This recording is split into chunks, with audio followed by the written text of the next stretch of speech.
everyone, it's Debbie with Do I Like... Stop it. My husband's watching today. Okay. I can't. Okay, sorry. No, it's fine. Yeah. Hey everyone!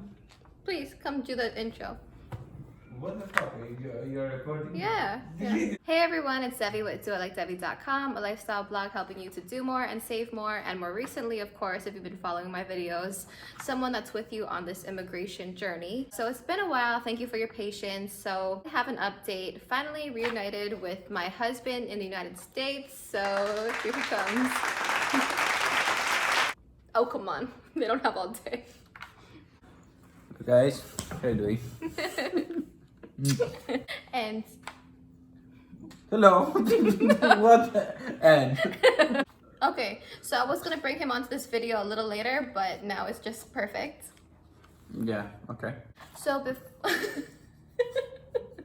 he has this like shark eye where he looks at me in the corner of his eye, like nothing else turns but that. Shut up. You have to delete those. No, I'm gonna keep some. Before we get started, don't forget to like, comment, subscribe, share if you find this video with useful information. That way we're still able to get it out to all the people that are still going through this process together, and we can filter information into the right avenues with the right viewership.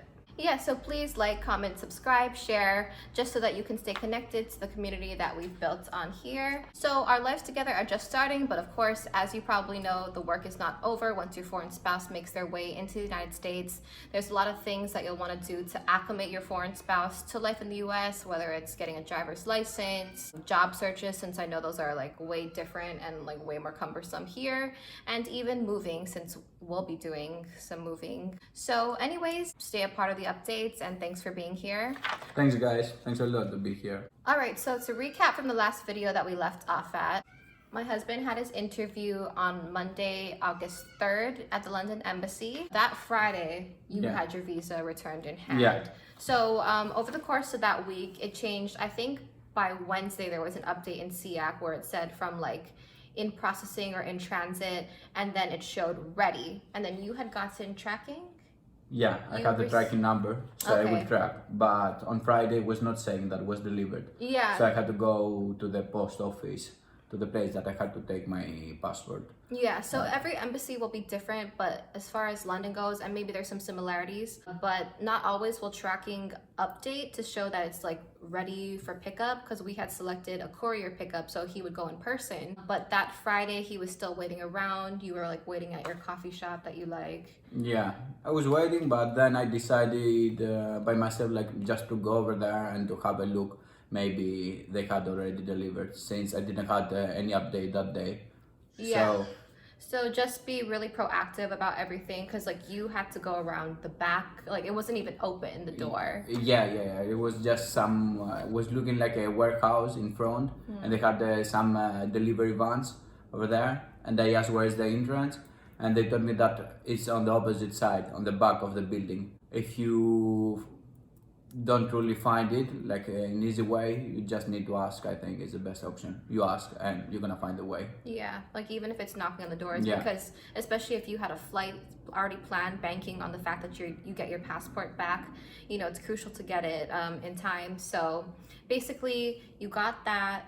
It was the passport that was returned, and then the visa sticker. So many times you'll just get that passport of your own country returned, visa sticker on one of the pages. When I went over there and finally I got in, I asked them, I said that I have a package to be delivered today. They find it by my name and surname and the tracking number.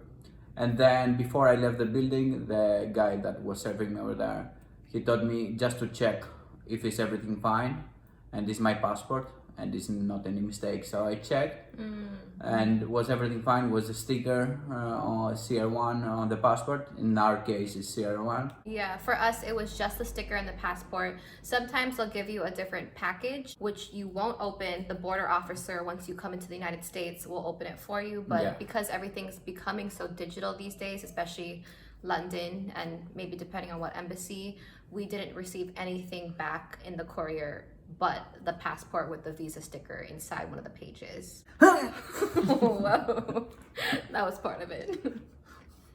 Do it again.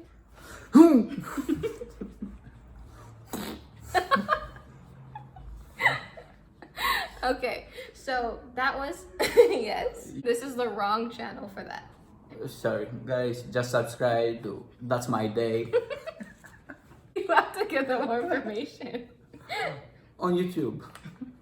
He's gonna launch his own show called That's My Day. Just stay tuned for the whole thing. Soon gonna be available to YouTube.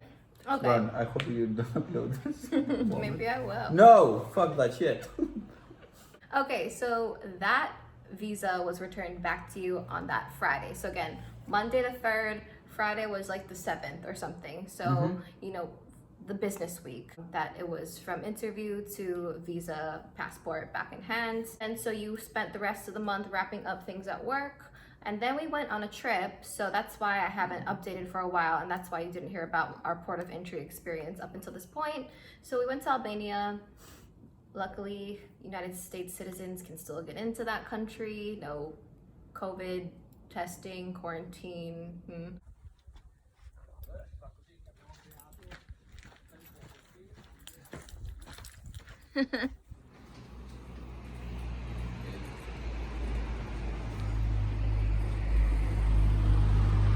So we finally entered the United States last week, Sunday. That was September 13th. You want to talk a little bit about what happened at London Heathrow?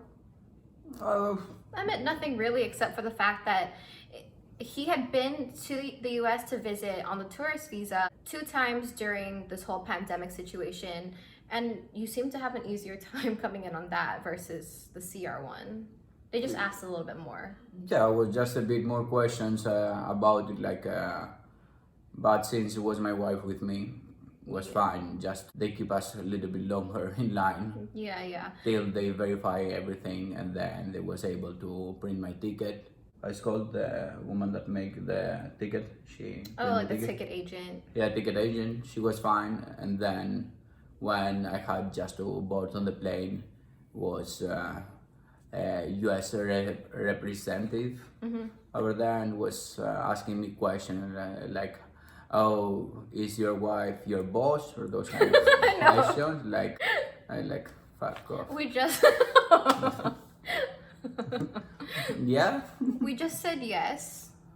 Yeah, we said yes, that she's my boss. But okay, so if you're the foreign spouse traveling into the United States, just get prepared for a series of questions, but nothing to really worry about. I think it's just formalities. But just to make sure that you're having all your documents, especially since you're traveling alone and you can't have your US spouse there to like kind of answer some questions for you or provide some of the documentation. But it didn't really ask to see anything other than double checking his passport against that visa sticker. Once we landed in the US, we came off the plane, and then Duh. we came off the plane, we just we asked one of the people working there, like, we wanted to go through like the port of entry together. They just said go through like the citizenship line. I've heard a lot of people, other friends in the immigration group, they were put into the same US citizens line. I think every airport does it differently, and it's not like they're doing this kind of port of entry thing every single day. So who cares? Just end up in some line, and eventually, like, we tried to scan our passports through that electronic checker, like those machines that like take your photo and whatever, but those wouldn't spit out any receipt to give to like the border agents just because they had to check his passport. So we went to border control. We were not put in any isolated room, separate room.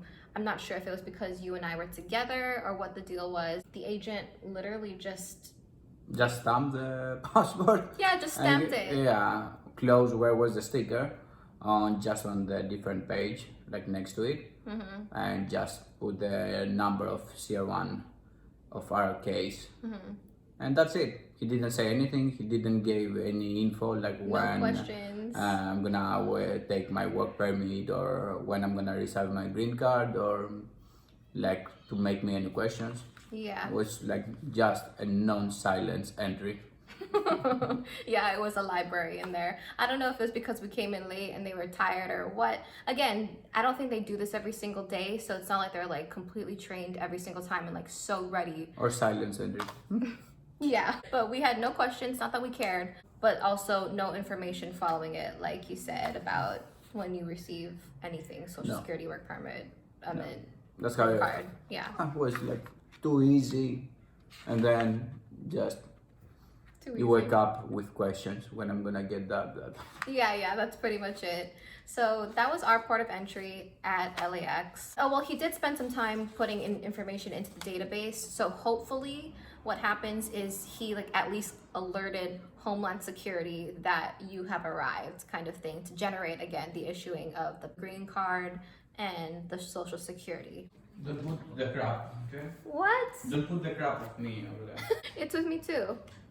Huh? It's with me too.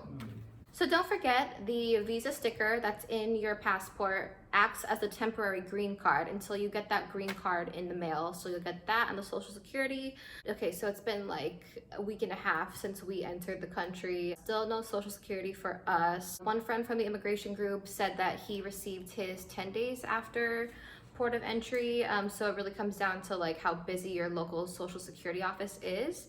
I did get on the phone with Social Sec today just to ask them, just to see if I could speed up the process, of course. But there's no way to expedite this whole issuance. But when you come into the country as the foreign spouse, you're immediately considered a permanent resident. So they automatically are supposed to assign you a social security, but it takes about 30 days for it to go through Homeland Security, blah, blah, blah. So if you don't receive your social in the mail within 30 days or like 4 weeks, as they say, then you can go ahead and call your local office to schedule an appointment, and you'll want to bring in your marriage certificate, your passport, and a birth certificate if you have it, which you guys all should since we went through this immigration process together. Now we'll just await, of course, that return of the green card, the social security. If any of you happen to be watching and you're a little bit ahead of us, please let me know when you received your green card and your social security card in the mail, and how long after you arrived in the US did that get issued to you in the mail. I'm just curious to see, and I'm sure other people, as they catch up to all of us,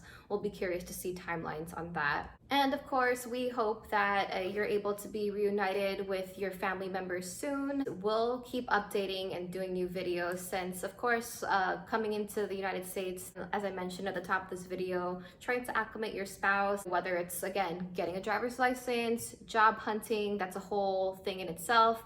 And we'll continue to do those kind of fun video updates just because I'm sure they're relatable to all of us in this community here. And if you could please like, subscribe, comment, share if this was any value to you. Thank you guys so much for being here, and see you in the next video.